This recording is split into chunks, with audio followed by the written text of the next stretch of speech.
Hi, everybody. It's Paula Edgar, your host of Branding Room Only, and I'm super excited for my conversation today with Lauren Mylan. Lauren has advised and invested in over 40 startups with a portfolio representing over $5 billion in market capitalization. She is the founder of LMB Group, a global strategic advisory firm that partners with high-growth consumer brands and organizations to leverage momentum and build to meet their strategic goals. And she is the author of The Path Redefined. Lauren, welcome to the Branding Room. Thank you so much for having me, Paula. It's great to see you. Excited. I'm excited.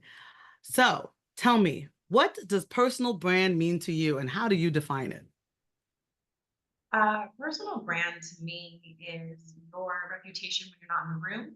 It's how people think of you, how they remember you, and what they come to you for. Mhm. I often have said, I teach a personal branding boot camp on occasion and do some retreats, and really started doing that in response in the pandemic to a lot of people saying, wait, how are people going to know me and remember me? And one of the things that I started saying and really stuck was that when you think of your personal brand, you have to think of what you want people to remember and know you for, because I think a lot of people can be great at many things, have passions, have hobbies, but not necessarily what you want the world to know you for and to Mhm. call on you for. An example is I'm a really great cook. I have no desire in being a cook for other people other than myself, right? So I don't make that part of my personal brand because, Mhm. it's something I do really well, and it doesn't. I don't want that to be my identity. That's not my calling card. It's not. I don't want a line full of folks asking me for meals. So your personal brand is what you want to stand in your place when you're not there, to speak for yourself. Okay, so I'm going to pause for a second. Lauren, what does personal brand mean to you? How do you define it? I define personal branding as your reputation and what you want people to know you for, but what people think of you as. Your personal brand is really what stands in the room when you're not in the room yourself. Mm-hmm. I love that. I think, there's a lot of people who have had a similar kind of quotes around that.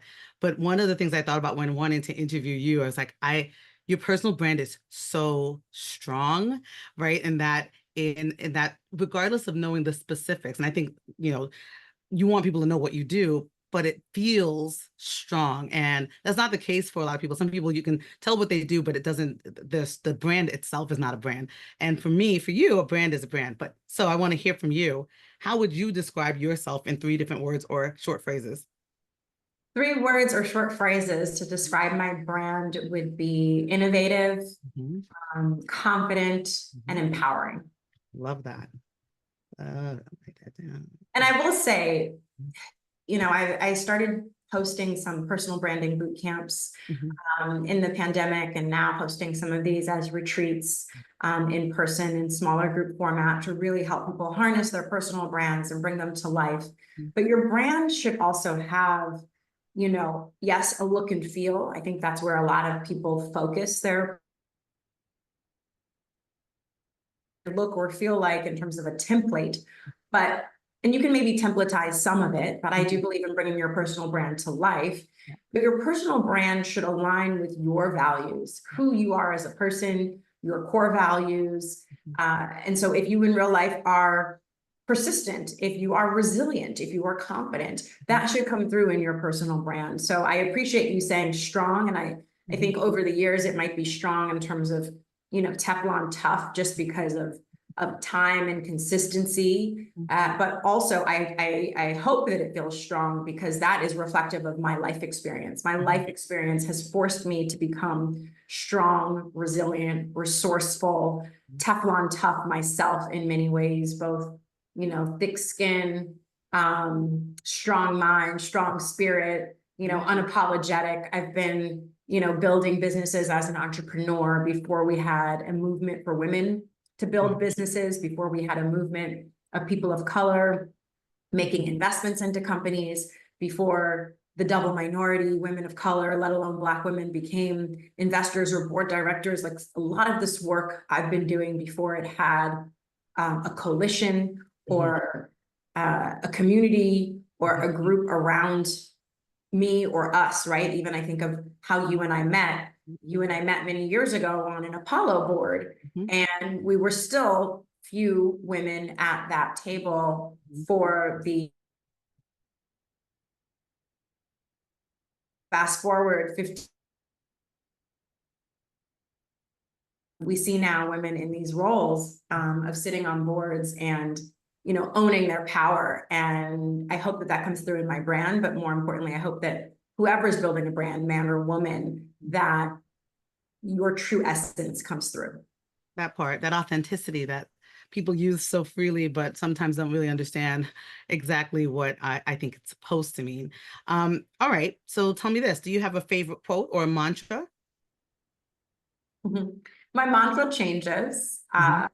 The book that I wrote 10 years ago, I'm actually in the process of coming out with a new edition of the book right now, is The Path Redefined. That has been a mantra for me for a very long time.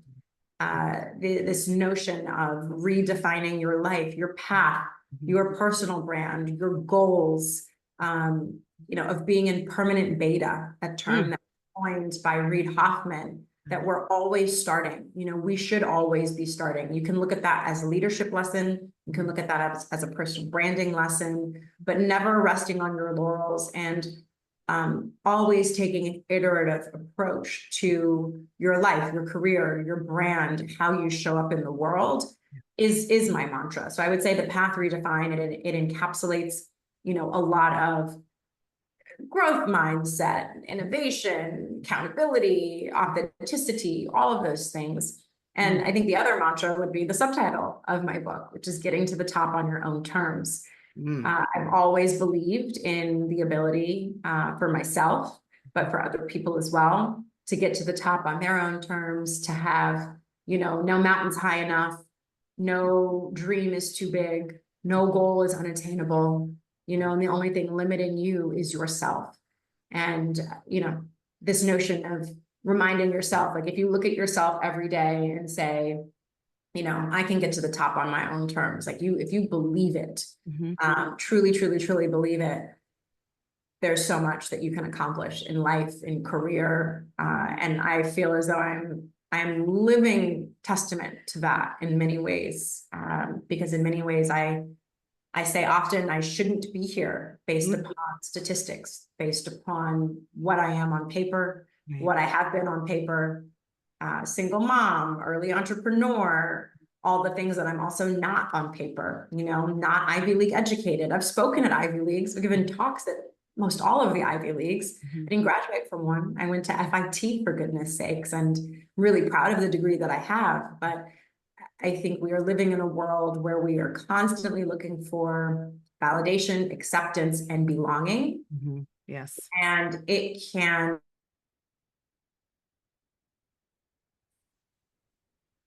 So you said a lot just now, and I love it. I'm going to ask you my third intro question or fourth intro question, and then get into what I think we were about to get into when you talked about your story. So tell me, before we jump into that, do you have a hype song? So when they're going to get full Lauren Mylan coming on the stage, what's playing in your head? Or if you're having a bad day, is there a song that picks you up, and they could be the same song or different songs?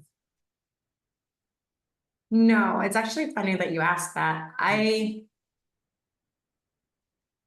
think, like, you know, a lot of women, I've played Beyonce, I've played, you know, my Kelly Rowland songs, I've played different songs at different moments. I've had my time where it was a lot of gospel songs and church songs, and, you know, I needed less hype and more faith. I needed more nurturing and fulfillment to feel confident enough to go up in some big stages or to prepare to walk into some rooms and some meetings.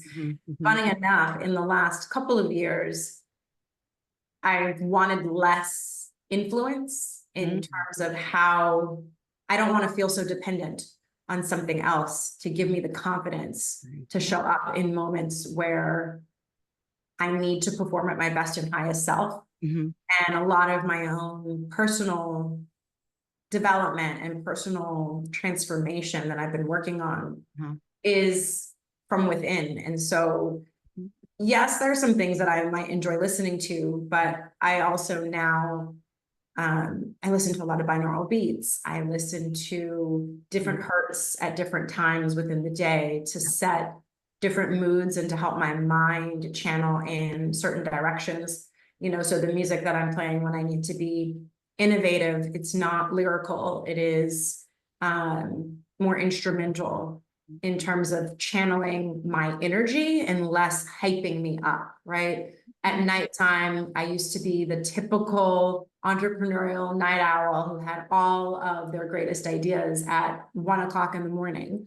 And I've changed that to really work with my circadian rhythm in a lot of ways so that I have, the highest levels of energy during the day so that I can maximize time with my family and I can maximize getting great sleep. And I came up in the game as the entrepreneur that would work until 3 or 4 o'clock in the morning and fall asleep at my laptop and get up and take my kids to school and come back and take a nap again until 10 o'clock in the morning and then get my day going and work with people on the West Coast. And so I had all these excuses for why I could start my day later. Whereas now I'm so focused on making sure that I get to actually optimize this life that I have earned and created for myself and my children and my entire family, which means that I actually want to use my daytime when my kids are at school to get my work done, my ideas done, all of that, so that I'm free by a certain time in the afternoon and the evening to be fully present with the people that I love the most and that I've done all of this work for.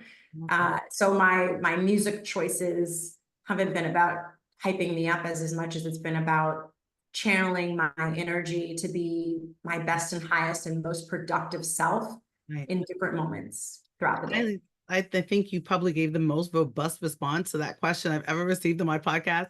And I love it because it talks about self-awareness, right, in it too. And so I totally love that as a response. It makes me actually think even more about the strategy of you and your brand, right? Because the optimization piece is something that folks, I think most people don't get to until they're much later in their career because they're reaching, but you're reaching and optimizing at the same time. And I love that. I think that is fantastic. So, well, some of it I'll say is circumstantial. You have to remember, I had my son at 22 years old. I had my daughter at 24, and I was a single mom by 24 years old to 2 kids under 2. So fast forward, I am 39 with a son who just started his senior year and a daughter who is a sophomore. So while you might say people learn it later in life, I've spent my life and career around most of my peers being 10, 15 plus years older than me. So I'm learning from them. I'm watching them. I'm taking pieces from what I see them do in their life that I appreciate and love and want to implement in my own life. But I'm also acutely aware of the fact that I'm not going to get this time back with my children, right? I'm not. So if I want to go back to having a different schedule, I can do that by 42. I will be an empty nester, right? So I also feel that pressure in my personal life to achieve more of that harmony than might be normal for somebody my age, but it's also circumstantial, right? I've had to level up in many, many ways, again, personally and professionally, my entire adulthood. Starting at 19, when I first started my very first company, I was responsible for people and salaries and, their well-being, their livelihood. And that's extended over the years and put more and more responsibility on my plate. Well, I think that's a perfect segue into the question I have, which is, where did you grow up and how did that shape you? I grew up in New York City.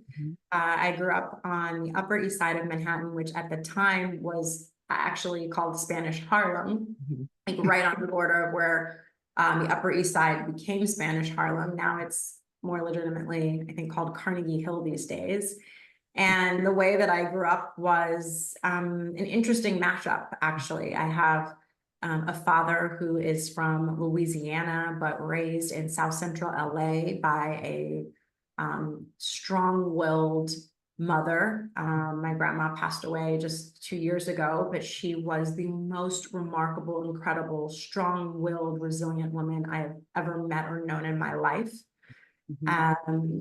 And my father, he had this old school upbringing. I grew up with constant stories of his experience of riding the back of the bus and segregation and all of these things that weren't designed for him to have. So they certainly weren't designed for me to have, let alone my children to have. So that was always something that he was driving home constantly. And my mom grew up all around the world in an Air Force family. So, you know, provided a much different upbringing, consistency in upbringing, but also some shelter and that sense of normalcy. You know, my grandma, when she was alive, worked, you know, a very stable, safe, consistent job at the Air Force Base as a switchboard operator back in the day when switchboards were a thing. And so my mom had, you know, a present figure at home all the time. And so the two of them in meeting, you know, many years ago and then having me, they decided to move to New York City soon after they got married. Now they're divorced, but back in the day. And they both moved to New York to take their careers to the next level. My mom was a model. My dad was an investment banker and one of the very first on Wall Street. He's considered one of the Black trailblazers on Wall Street. He was the first African-American managing director at First Boston back in the day, then the Solomon Brothers. And I say as a, you know, it's not a joke, but hopefully it can be a little lighthearted that, you know, while I grew up with some level of privilege, I also knew that there was not a lot to go around. So the joke, not joke reality is that if I had had siblings, I certainly would not have grown up the same way, would not have been possible, right? So everything that they could have given to 3 or 4 children, and I'm an only child, was all channeled into me. But what was also all channeled into me was their very high expectations of success, growth. I remember the extra homework my dad would give me on the weekend as a kid, reading, writing, different books that he would buy that I would have my own projects just to report to him on. And that his expectation, you know, again, was always rooted in these stories of you have this because I'm choosing to, you know, invest this in you and not do this for myself. And so this idea of having to work harder than everyone else is something that was ingrained in me because of the way that my father was raised. You know, my mom taught me grace and poise and enunciation and being a lovely young lady and dressing nicely and having etiquette and all those sorts of things.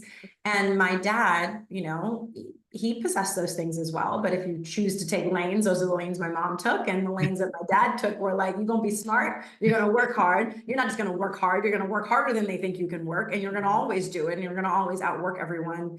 And you're going to be the smartest person in the room. And you're going to learn when to speak and when to listen. And so fast forward into my career, when folks have asked me over the years, how does it feel to, you know, be the only in the room? That was the baseline. Be the only in the room, and not based on skin color or gender. Be the only in the room that's excellent, because that was the baseline. And the expectation that I had to work harder or do more was ingrained in me from about 3 years old, with extra chores, extra homework, extra expectations across the board. And so I carried that through with me into my entrepreneurial career. I carry it through with me into my board service as a board director today, as an investor today, adding value to companies and to my portfolio. It is the baseline for how I know to show up in the world. I love that. Especially shouting out to also my father used to give me extra homework. For my folks who are listening, my dad from Barbados, although you know, and he used to get this thing called the West Indian Reader, and it had like all these extra. They'd be like, "What's 12 mongoose times 12?" but I remember when I went to boarding school, and they were like, "How do you know all these things that you know?" And I was like, "Because homework was never that was like a baseline. There was always more things to do. I would write all the time, and so appreciate understanding what comes from having parents who expect more and actually challenge you to do." So, okay, you started going into your career path, but I want you to tell us, how did you get into investment? How did you get into the space of killing it, especially at such a young age? So I started my very first company at a young age. I modeled for a long time, since I was a little girl. And my modeling career was never about being a model. It was always about a means to an end of investing, making money, being excellent, being big, being successful. It's always been everything I've wanted to be. I've always wanted to succeed, be known, be great. And when I modeled, I started taking my modeling money into buying real estate. I started making my first real estate investments at 17 with my modeling money. I was purchasing homes on list pendants pre-foreclosure and turning them into Section 8 housing opportunities. And that gave me guaranteed rent roll. So I was able to decrease my financial risk, but gain an asset. And then fast forward, ended up starting my very first official business, which was the Vineyard and Winery. Made me the youngest self-made winery owner in the country when I was 19, down in Charlottesville, Virginia, in the Monticello region. And that was a real estate investment turned into an internationally recognized wine brand. And from that, I had an exit at 26, and I didn't necessarily know what else I was going to do. The opportunity to exit came sooner than I could have imagined. I had a lot of folks that talked me off of the ledge of holding on and not exiting, which would have then impacted the rest of my career. But it was with that liquidity that I then said, like, what am I going to do next? And I remember being introduced to all of the greatest financial advisors and folks to manage your wealth. I sat on my capital for some time, but at the same time that these wealth managers were coming to me and I wasn't making any decision because I was afraid. I had a couple of folks hit me up and go, well, scared money makes no money. And so I was like, okay, great. You just scare me even more, but okay. You're not going to scare me into submission. It just makes me even more concerned. Right. At the same time, I had entrepreneurs coming to me saying, you've just had this exit. There again was not a space for women as entrepreneurs. There was not a space for people of color as entrepreneurs. There was not a space for anyone that wasn't in Silicon Valley. Quite frankly, it wasn't really about being a woman or being Black. It was about, all the people who had felt othered, who had an idea, who had seen my wild and crazy idea at 19 result in an exit by 26. And so I had these two inbound communication flows. One was from these wealth managers wanting my money. One was from all these entrepreneurs with ideas that they thought were as wild and crazy as me starting a vineyard with zero wine and spirits background.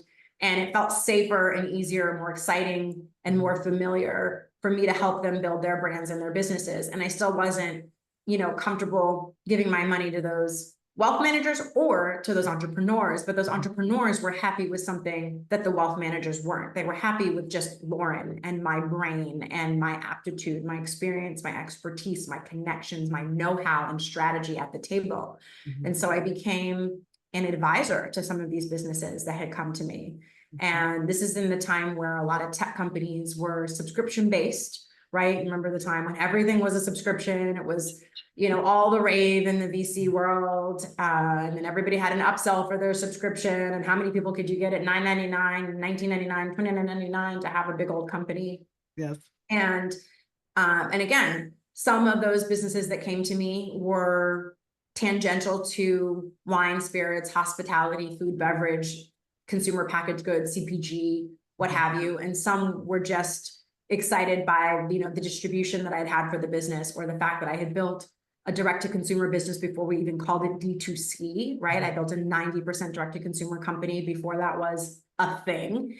And the result was that I became an advisor, and I watched my advisor equity stakes grow in these businesses. And I watched my time and my talent without even my treasure result in multiples that I said, wow, this is cool. I want to do more of this. And so I got into investing by first investing my talent, not my money. And then where I got to see and understand where I was best of service as an advisor was then where I started putting my capital to work. And then I started putting my capital to work in both ways, both with a wealth manager, but also as an investor. And so that's how my investing journey really started. And there are companies that I've, helped usher through to unicorn status, to M&A, private equity acquisitions. There are companies that, I receive dividends from today, some that have gone on to have, their massive exits, some that have gone on to have, acquisitions, acqui-hires of those teams. But that's where I was able to first get comfortable with the idea of investing, but also really getting clear on where and how Lauren Mylan adds value. So the interesting thing about that, because I'm thinking like, okay, so I love talking about time, talent, and treasure, right? Like everybody always wants the treasure, but in my mind, the talent is like that's that piece that you can't really monetize, but it sounds like you can. So my point is that having not been in the space, but then coming in the space, how then do you have the conversation about I can give you all of me, all Lauren, and advise you, and then negotiate that into what that means for a piece of what of the pie is. Like, I think that that's really brand right there. Like the promise of me has a value, and this is how much I want for that in exchange for that. How does one do that? I mean, when I got into the world of advising, I was also asked to then advise some accelerators and incubators. And so I saw their model, I saw their model of, everything from 25,000 to 500,000 in capital in exchange for anywhere from 3 to 10% of their business. I saw what they were providing to them. So I was able to see the blueprint. And also part of what I was helping founders with as well was helping them negotiate with investors how much of their company they should give away. So again, this is before VCs, venture capitalists, or angel investors were founder friendly. This is the time when, a lot of the venture capitalists were seen as predatory vultures in these businesses. And it was like the VCs against the entrepreneurs. What we see now today is very, very different. We now see the entrepreneurs going to dinner and retreats and going to Saint-Tropez with their investors. That's new because now the founders are the new kids on the block that are the founders, the creators, the influencers. We're in a completely different day and age and world right now. But at that time, me being an entrepreneur who had an exit, who was also advising and then began writing checks was so unheard of. That I could give them both advice, right? I could literally sit there and go, oh, as your advisor, I say this, and this is best for the company. But I know that this particular investor is not going to go for it because these terms behoove you, but not the investor, right? And so now you get more of that where you have these win-win scenarios that folks are trying to achieve. But 15 years ago, that was absolutely not the case. So I got to learn from seeing the agreements that were being presented to founders that I was advising and supporting and that were in my portfolio, but also in looking at the models that were kind of getting institutionalized from, the Y Combinators and the 500 startups. And I remember when Comcast Lift Labs started, and they all had their value add, right? Some were network, some were a series of or community of advisors that you could have access to. Some was platform or reach or digital services or something, right? Office space, production value. There was something that they were providing. And so it allowed me to work backwards into creating a structure that worked right for me. And that's still something that I continue to fine tune today, whether I'm sitting on a board of a company or advising a founder, first time founder, second, third time founder. We work backwards a little bit in terms of which of my skill sets and experiences do you want to tap into? And how much of my expertise are you looking to utilize? And what does that look like in terms of time and deliverables? And we work backwards, right? We work backwards into figuring out what is the equity that makes sense. I have always taken a win-win approach. So when I'm working with founders in that kind of a way, I think it's appreciated that I'm asking for equity, and that in exchange, that means I'm incentivized to win because I have skin in the game with you. If you lose, I lose, and I don't like losing. So it's really not that hard of a conversation when you frame it in that way, because there are folks that are out here that will provide a service that I can give you in strategy and then tell you who to hire and how to have them work and how to set them up. And you would pay that person a salary. You would pay that company a retainer fee. Right. And if you lose, they win. That's a very different, it's a very different setup. And so this collaborative approach is one that I've always really taken to heart and taken pride in. And it hasn't failed me yet. I love that. I sort of I feel like even in the response to the question, there's the pitches in there, right? It's like, here's what you're going to get if you do X. And one of the things I love talking to folks who are in innovative spaces and entrepreneurs is that they've always got their bullet points. And it makes me happy because, again, I think that's where you cultivate those things to have a strong brand so that it's not wavering, so that I can feel confident in what you're saying based on how you're saying it. And that was like, so key in what you just did. So, the next question I was going to ask you, I'm not going to ask you because you just answered it. So because you've done, I want to know what it was now. it was what are some of the ways you built your brand? What platform and networks? But I'm like, you just sort of told that, right? Well, my question for you is, in all of the different iterations and continued iterations of your brand, what is something for you that stayed consistent? LMB Group stands for leverage, momentum, and build. Mm-hmm. And that's been consistent. I believe in creating and generating leverage and momentum and building. And I also believe that it can come from a lot of different avenues, a lot of different levers, a lot of different skill sets. Mm-hmm. And I think that stayed consistent: leverage, momentum, and build. And you have to do that every day. Mm-hmm. You look at the biggest companies and brands in the world. If they don't leverage momentum, they definitely don't build, right? Mm-hmm. If they rest on their laurels, if they do the same thing over and over again, they stay stagnant, they are obsolete, and on to the next. That's exactly where there becomes space and opportunity in the market for newcomers. I think that's been the most consistent. It's been the most consistent part of and the company is 13 years old, right? So I have believed in the same set of values, the same approach to success for 13 years. And again, I spent a lot of time recently reflecting on my life and my career and where I am. And I'm so insanely grateful to be, where I am in this moment in time, in life, in space. Mm-hmm. Mm-hmm. But I've also taken those same 3 words and lived them and breathed them as principles in my personal life. Mm-hmm. Mm-hmm. I have had to leverage momentum and build in every title, every hat, every responsibility I've ever taken on as a single mom, trying to get my kids into school in New York City, nursery school, private school, keeping roof over our head, maintaining consistency, even going back to my Christmas present hacks back in the day when I couldn't really afford Christmas gifts. Like that was leverage, momentum, and build. Like how on earth was I going to get Christmas? Like silly, might sound silly, but I used to buy all my Christmas gifts Christmas night online because my kids were so young and I was like, they're not going to know the difference. The tree's up. And these gifts cost me 50% less if I just wait, right? But it was always about extracting the maximum amount of value. It was always about leveraging momentum and building. How can I leverage momentum to build the greatest life, the best lifestyle, the greatest opportunities, the most money, the greatest portfolio? Like those are the tenets that drive me. And I think those are the tenets that will always drive me, but also ones that leave room to be fluid and to make movements that can be lateral at times, that can be based upon trend or insight or data, but that always keep you building.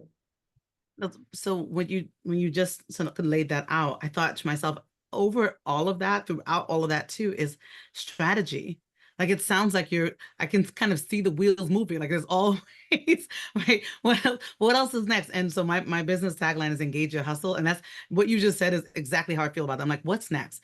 What are we gonna still going? And it's not killing yourself through hustle, but it's always saying, so I don't say stagnant. So that growth mindset is always there. What am I going to continue to do, build, and also enjoy? Joy is a big part of that as well. So I love that. All right.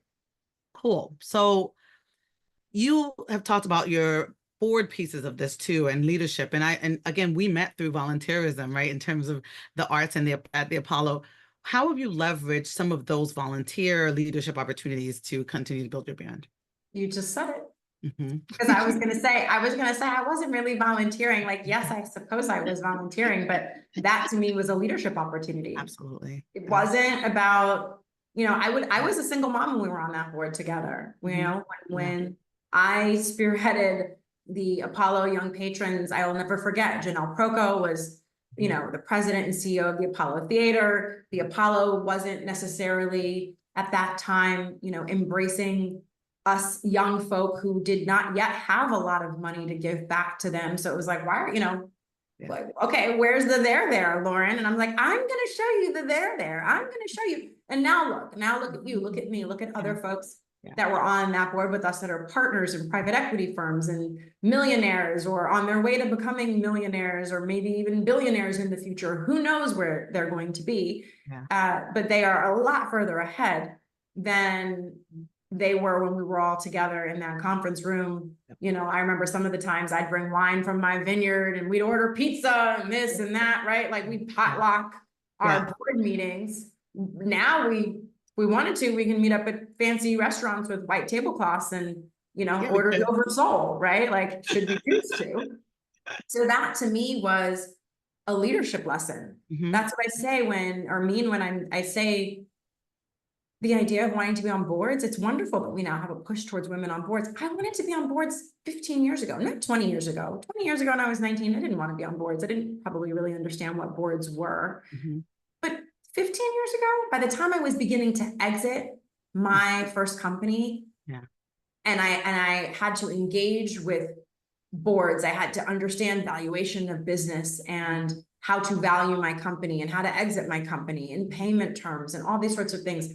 That is when, at about 24, 25 years old, it took me about a year and a half to exit the vineyard and winery, to value the inventory, to value the machinery, to value the real estate, to value the underlying land, to value distribution contracts, look at historical sales. It's not a 30, 60, 90-day process.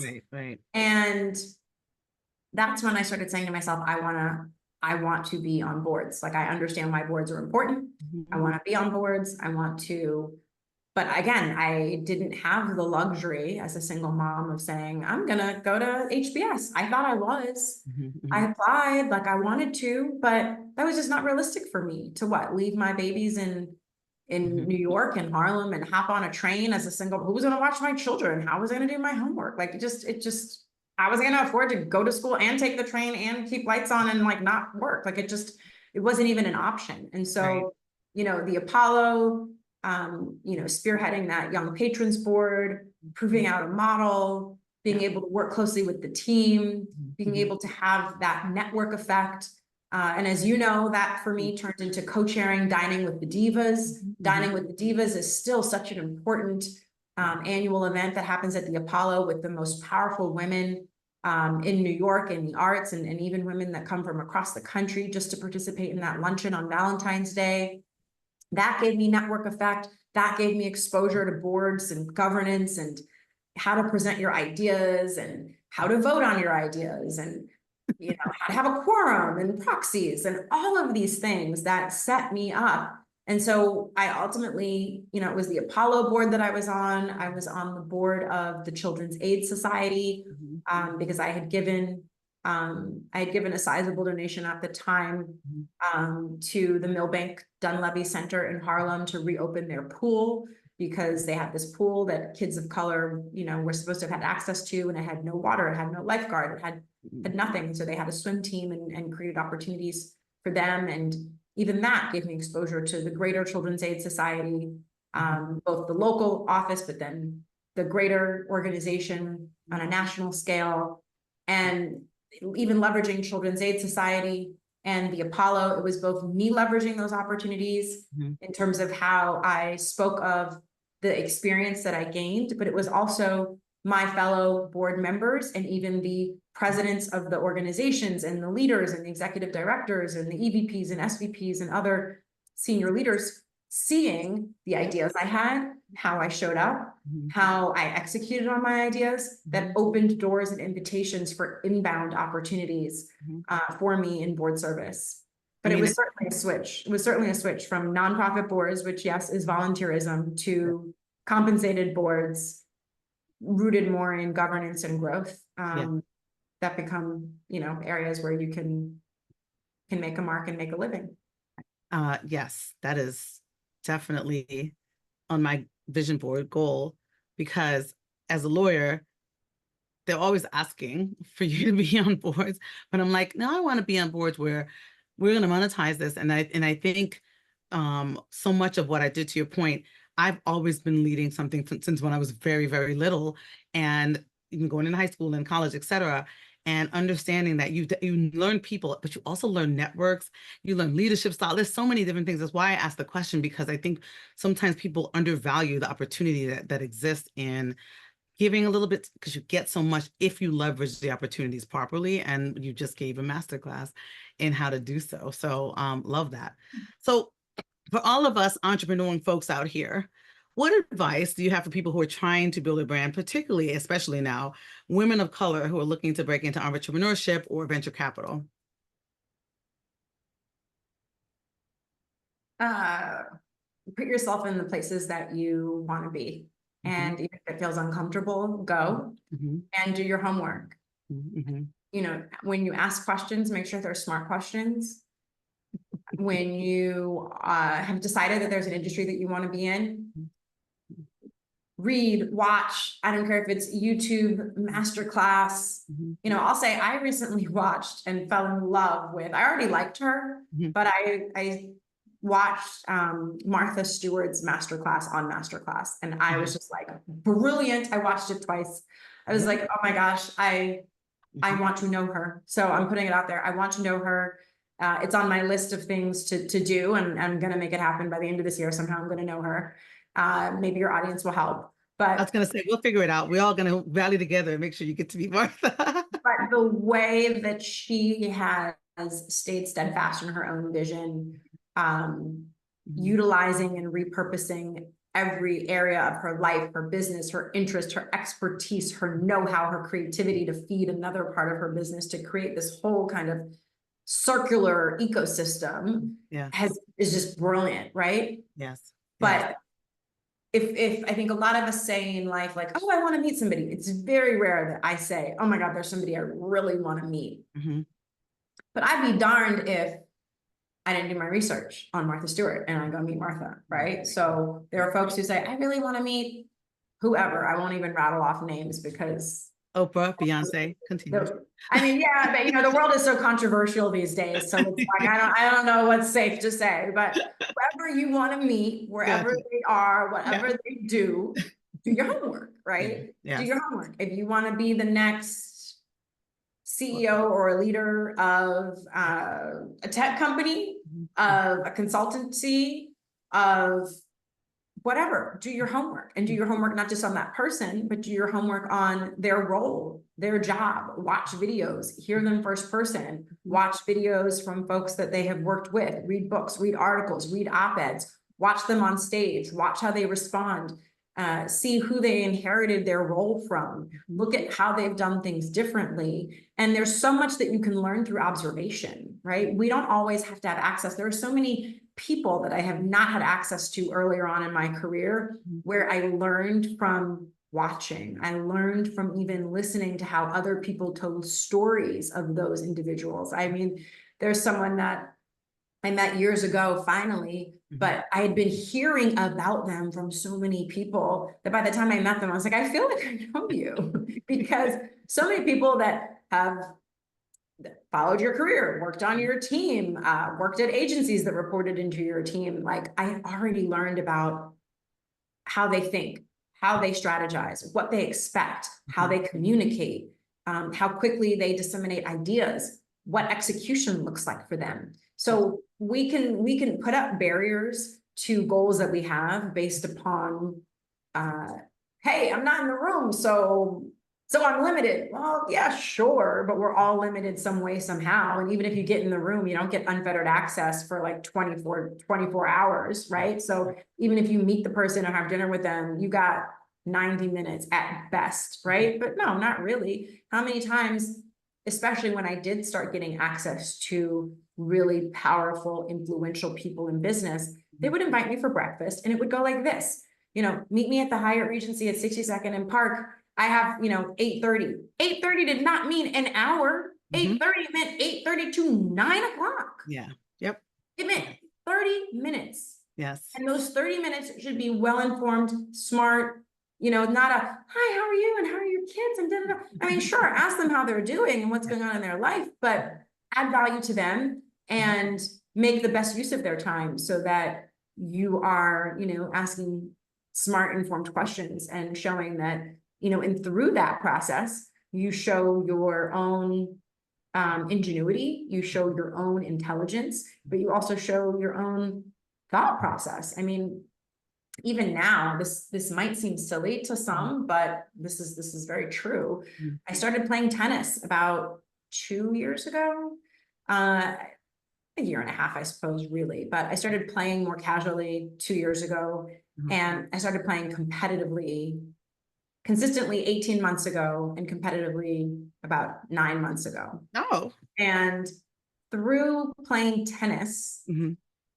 I've like opened a whole other world that I never expected. And that's not why I play tennis. Mhm. But the people that have watched me improve my game in tennis are like, oh, wow, if you are improving on the court in this way, how are you, what are you doing at work? I love that. How are you, or even my coach will say, like, the coach, so it's interesting. Mhm. And this actually started a thing where I live at my tennis club, because I was working with a coach in the beginning. Yeah. And I would get up so early to do my tennis so that, again, I would have my day free. Uh-huh. But nobody knew I had a coach because they weren't up as early. So they were confused. I only used the coach for about 3 months. Uh-huh. And I learned a tremendous amount. And it was actually the coach that says, Lauren, you can keep working with me, but if you really want to get good and reach your goal, you got to start playing with a lot of different people, right? Because the coach will hit to you and you get in the cadence, you get in the rhythm. And they might run you. I would ask him, run me, make me work, make me go lateral, side to side, deep corners, like work me, don't make it easy. Yeah. And long story short, he's the one that said, start playing with other people, because you need to see what's unexpected. If you really start competing, you're going to be up against someone, and in tennis, you don't really know who you're going to play until that moment. You don't know who's in the lineup. So you can't really do your research like you might be able to in some other sports on who's going to move and how they're going to, you don't know who you're going to play. Huh. You know the roster, but you might not know who's chosen on the roster to play against you, singles or doubles. Right. And me then improving from my own self-correction, from hearing the coach that I still wasn't actively working with, but hearing them in my head when there were certain things I wasn't doing right in playing with different opponents. Mm-hmm. That alone made folks say to me, and one guy in particular that I would end up playing with would say, short-term memory kid. He's older than me, very successful tech entrepreneur. Yeah. And he said, I see you beating yourself up. That's not going to work on the court. Short-term memory. And so I would always then hear him in my head, short-term memory kid, because you got to play the next play. Yes. And then when he started seeing how I played differently within 2 weeks, literally, and I'd say, I keep hearing you in my head, like I'm playing, if I'm playing with you or against you, I'm hearing you in my head. Short-term memory, short-term memory.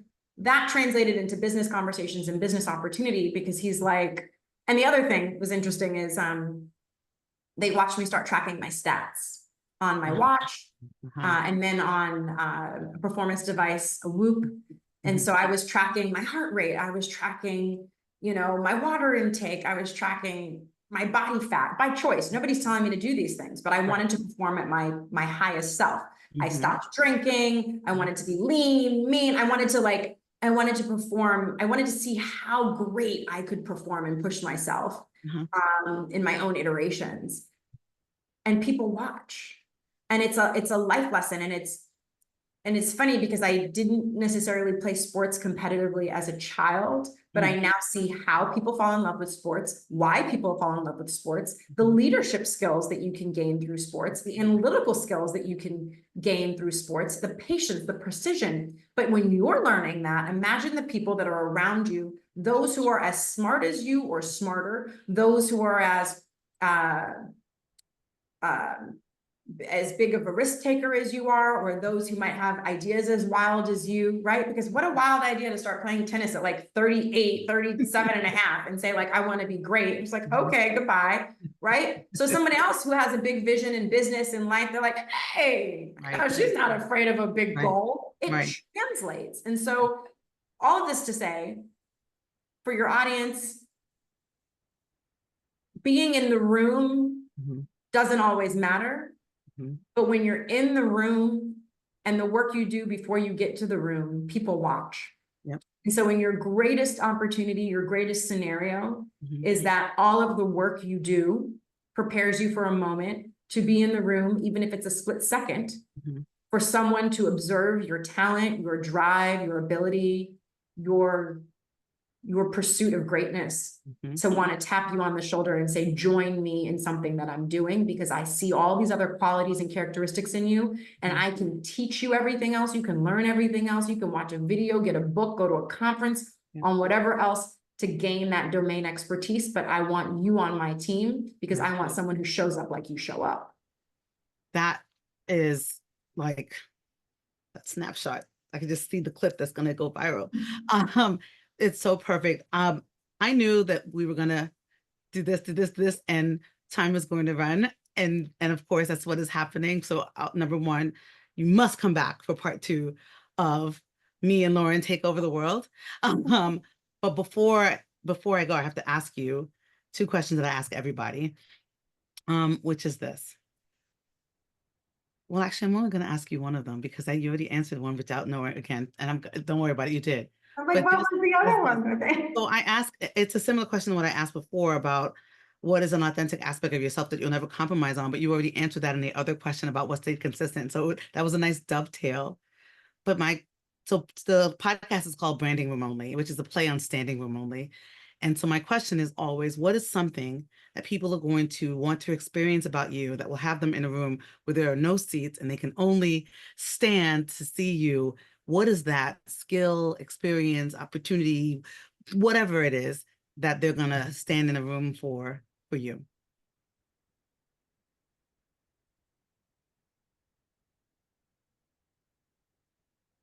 Couple that I could say. So it's like hard to choose one.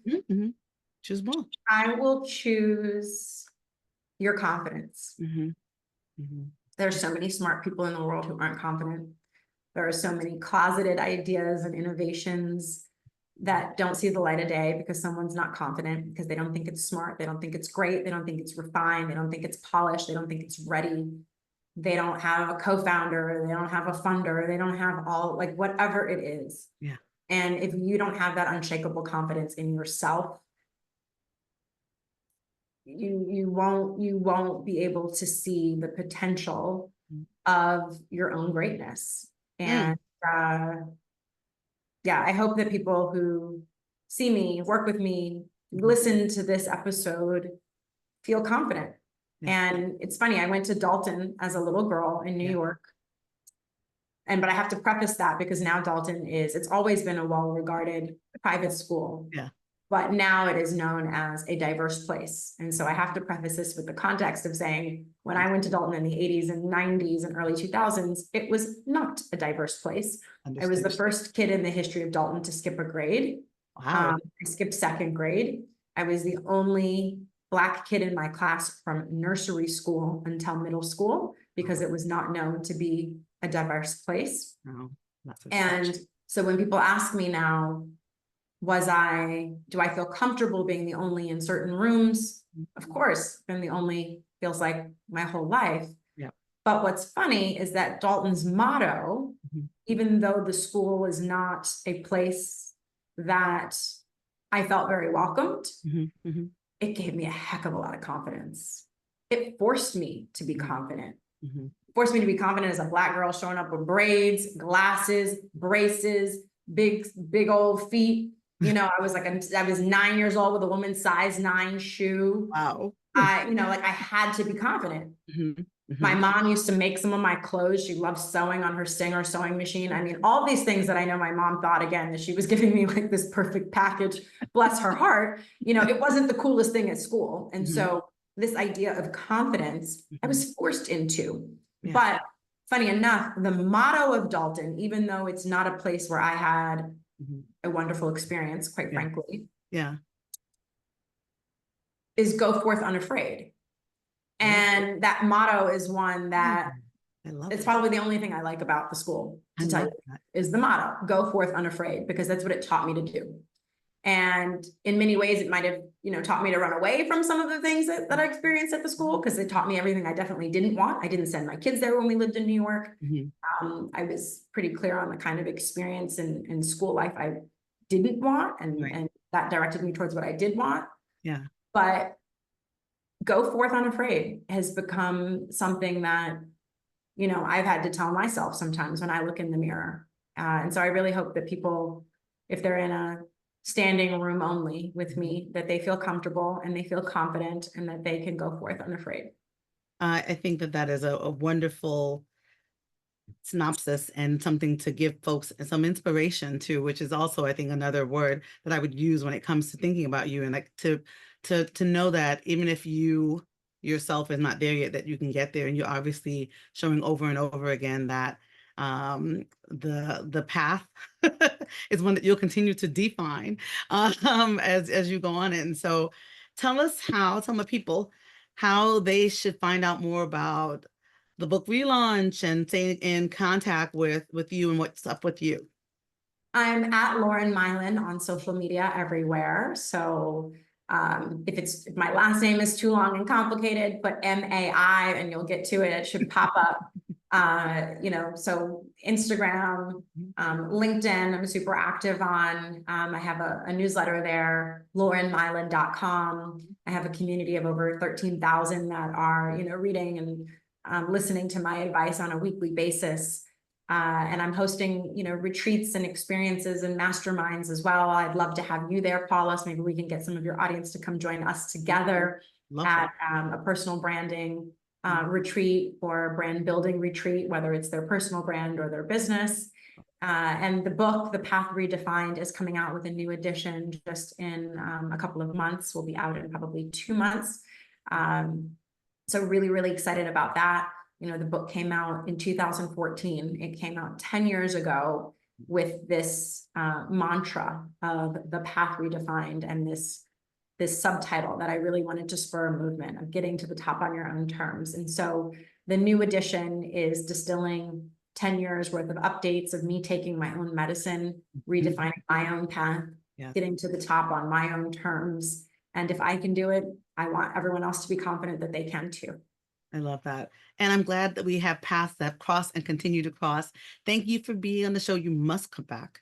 We will definitely talk soon. Everybody, thanks for being in my room. Tell everybody, and I mean it, everybody needs to listen to this episode to figure out about their path, to number one, decide that they should start tennis, and also to never stay stagnant. See you all next time. Bye, y'all. Thank you.